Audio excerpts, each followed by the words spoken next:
guys, the movie Risen came out this weekend. It stars Joseph Fiennes, Tom Felton, and Cliff Curtis.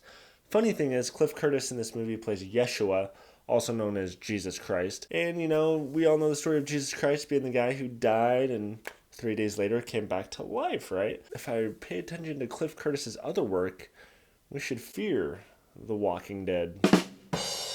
Alright, so corny jokes aside, this movie is basically about the resurrection of Christ through the viewpoint of a non-believer and kind of his investigation into the biggest manhunt in history, right? I actually thought the trailers to this looked pretty good. It was a new, interesting take on the story, and to be honest, I'm not familiar enough with the Bible to know if this is actually a story in the Bible or not. I don't believe it is.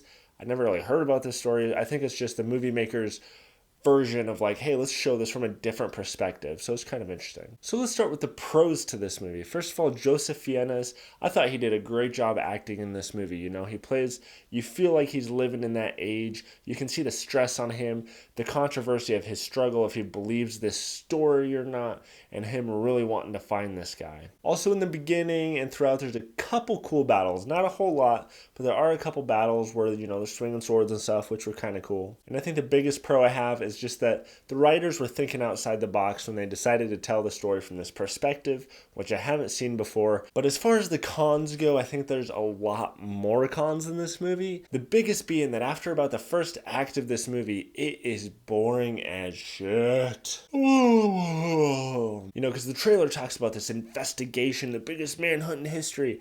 Well, really, the investigation in this movie involves a lot of So there's a lot of scenes in this movie of him doing that. And besides Joseph Fiennes in this movie, a lot of the actors in this movie were just really overplaying it. I mean, honestly, the disciples in this movie reminded me of hobbits, and Jesus kind of reminded me of Gandalf. There's a few scenes where he's walking across with his little staff, and all the disciples, are like, let's frolic through the water and be silly. Kind of like when the hobbits see Gandalf, and they're like, Gandalf, So that tended to come across a little bit corny. Now you compare this movie with one like Passion of the Christ, and that's like apples and oranges, man, because Passion of the Christ I thought was a pretty intense movie. This movie is more like a made-for-TV movie, Lifetime movie that they just kind of were like, let's put this in the theaters. And I think that's the reason I ended up getting blue balls. I was expecting an epic story that ended up feeling flat and forgettable. Alright guys, if you're new to my channel, please subscribe, and if you're not familiar with my movie rating system, please click the eye above and watch my movie ratings video, and stick around for more movie reviews if you can handle it. Go!